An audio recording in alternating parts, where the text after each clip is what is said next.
నా పేరు నిమ్మల బాబాయ్, జాయిరెడ్డిగూడెం. వస్తున్నాయి సన్న బియ్యం. బియ్యం బ్రహ్మాండం సూపర్ ఉన్నాయి. బియ్యం మనం పట్టించిన బియ్యం కన్నా మంచిగా ఉంది. అన్నం మంచిగా ఉంటుంది. హాయిగా తింటున్నాం మంచిగా. గతంలో దొడ్డు బియ్యం ఇచ్చారు, ఆ పొరుగులు పడ్డాయి, ఉసుక రాళ్ళు ఉన్నాయి, అన్నీ వచ్చేది. ఈసారి ఏం లేవు. రేవంత్ రెడ్డి పరిపాలన బియ్యం సన్న బియ్యం వస్తున్నాయి. కడుపు నిండా హాయిగా తింటున్నాం.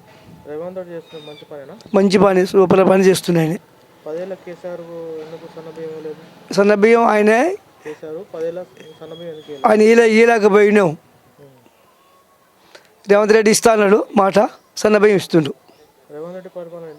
మంచిగా ఉంది. రుణమాఫీ అయింది. నాకు ₹1,00,000 అయింది. రైతు భరోసా అయింది. అది రైతు భరోసా నాకు ఉన్నదే కొద్దిగా అంతా, 1 ఎకరం అంత ఉంది. పడ్డాయి నాకు 5,000 పడి.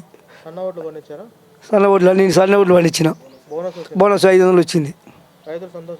బ్రహ్మ సంతోషంగా ఉన్నారు రైతులు. మంచిగా ఉంది. మంచిగా ఉంది. అడవులు మంచిగా ఉంది. వస్తుంది.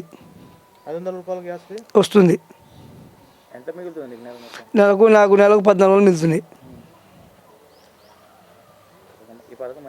మంచి పథకం ఇది. చెప్పండి, మంచి పథకం ఇది. మంచిగా మా లాంటి కూలి వాళ్ళకు లేబర్కి మంచిగా ఉంది. మా ఎమ్మెల్యే పరిపాలన కూడా బ్రహ్మాండంగా ఉంది. ఏ ఎమ్మెల్యే అభివృద్ధి చేయలేదు మాకు. మా ఏరియాలో ఏ ఎమ్మెల్యే వచ్చినా ఇంటి గతంలో మన గదర్ కిషోర్ గారు 10 సార్లు చేసిండు, 10 సంవత్సరాలు చేసిండు. ఇంత పని చేయలేదు మా ఏరియాలో. మందుల సమయాలు గారు పేద కుటుంబం మాది, దళిత బిడ్డ వచ్చిండు, మాకు బ్రహ్మాండంగా పని చేస్తుండు. నిన్నబట్టి కూడా 9 రోజులు బియ్యం మాకు ఇచ్చి, మా పట్టించిన బియ్యం పక్క పెట్టుకొని ఇది తింటున్నాం. అంత బ్రహ్మాండంగా ఉంది. ఎలాంటి సమస్య లేకుండా ఉంది బియ్యం మాది. రేవంత్ రెడ్డి పరిపాలన బాగుంది.